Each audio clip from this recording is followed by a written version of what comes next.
how would you guys start over from scratch? How would you go about, or would you go about building back your business? And then if you would, how would you go about doing that? Are we still in North Carolina? Yeah, sure. The flood waters receded and everybody moved back, but your businesses are gone.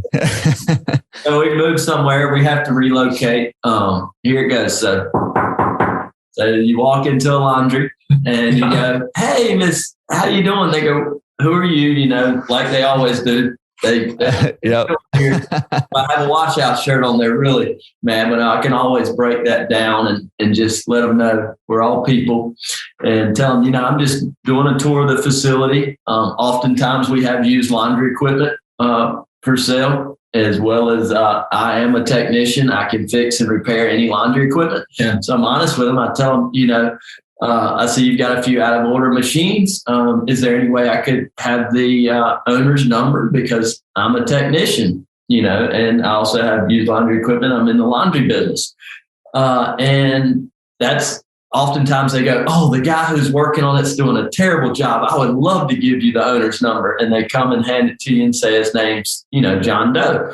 I go, "Thank you so much." So then I contact John Doe, let him know who I am and what experience I have. And if there's ever, a time we could get lunch together, love to buy his lunch, and kind of just get to build that relationship.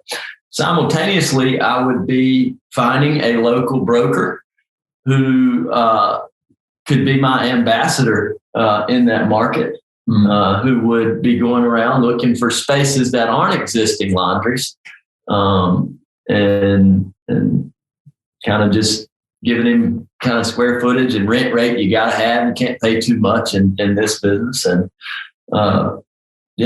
that's kind of what I'd do. What would you do? Like similarly? I would hitchhike to San Diego and I would find an older laundromat owner who needs a little help and offer to work for them and see if they would be willing to finance the purchase of their laundromat or maybe a couple of laundromats and go from there.